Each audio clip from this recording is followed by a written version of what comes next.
So Donald Trump created a firestorm when he claimed that he saw thousands and thousands of Muslims cheering the 9/11 terror attacks. And now there may actually be some truth to that story. The New Jersey Star-Ledger carried out an investigation after he made those comments.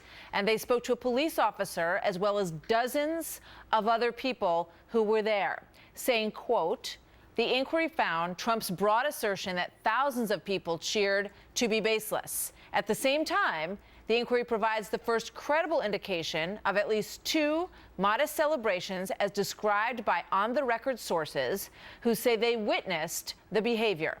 Janine Borelli is the chief political correspondent for the Conservative Review and a Fox News contributor, and Marjorie Clifton is former consultant to the Obama campaign and principal at Clifton Consulting. Welcome to both of you, ladies. It's good to have you both here. Janine, does this matter?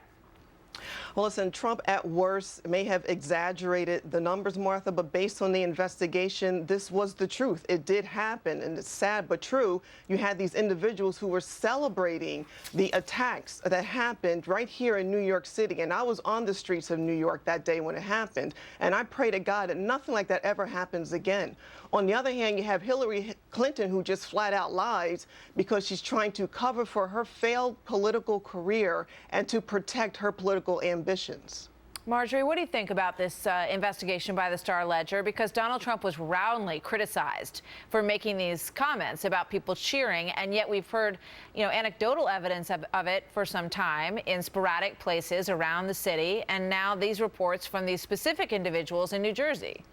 Yeah, I mean, what we know about Trump over the course of his campaign is there are a lot of little partial truths and some big not truths that he commits many times over. So I don't think a lot of people take what he says seriously at the whole. I don't really understand what the win is in saying, okay, we have a few people that say this was correct, because what it's part of is a larger narrative that Trump has had about who Muslims are and who they should be in our country. And the concern is not just this one celebration in the street. It's we want to keep all Muslims from coming into the country. We should be afraid of Muslims, and what it does to both damage our relationships with other countries that can be helpful in fighting ISIS, and what it does to American Muslims in this country and protecting them, because it's not painting them all by the same brush. Well, he never said anything about American Muslims in this country. He said he wanted to keep people from the outside coming into the country temporarily, just to be specific. But what I'm wondering, Janine, is, what does this tap into?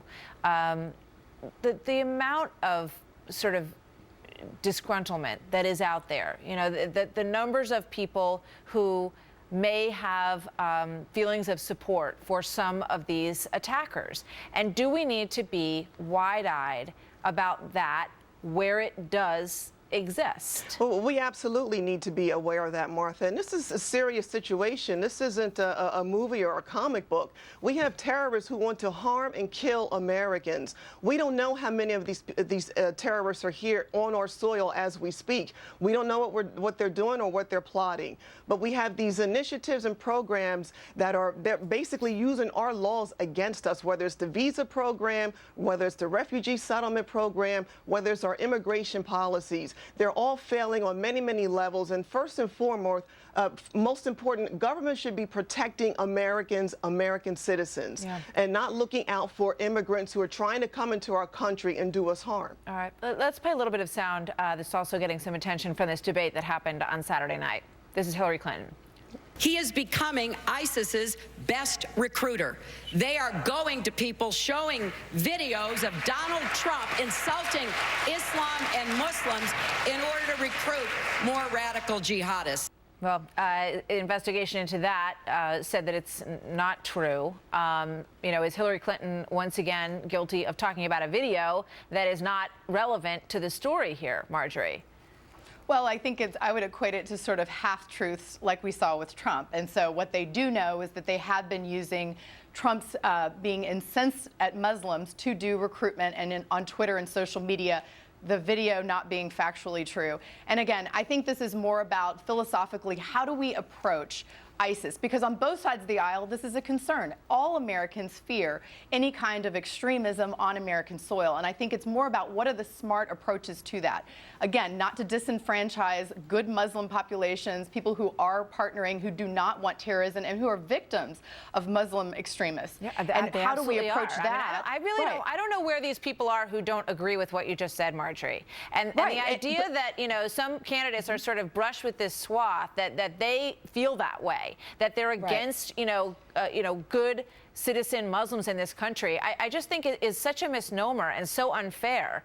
You know, and I think we need to continue to make that point. But the fact of the matter is that, you know, whether Hillary Clinton believes that someone is, you know, being used as a recruitment tool, there is a challenge that exists. She also said, oh, we're on the right track and we shouldn't worry about it. The president this morning in this interview with NPR said they don't present any existential threat to the United States. Well, I don't know whether existence is the bar that we're looking for here or safety and security in our country. Deneen? Martha, here's what we know, that President Obama and Hillary Clinton have contributed and share the responsibility with ISIS being doing what they're doing, which is increasing terrorism and their threats against the world and the country and our country. Hillary, again, she'll do and say anything to protect her political ambitions. She's making Donald Trump out really to be the shiny object to distract from her failures as Secretary of State, failures of her political career. And that's what she does. And over 60% of Americans know that the woman is a pathological liar. No. We'll leave it there. The next debate, as Ed Henry pointed out, is on a Sunday at the same time as two NFL playoff games. So we're not seeing too much of it from that side. Marjorie, thank you. Deneen, thank you both. Merry Christmas. And Merry Christmas to you both.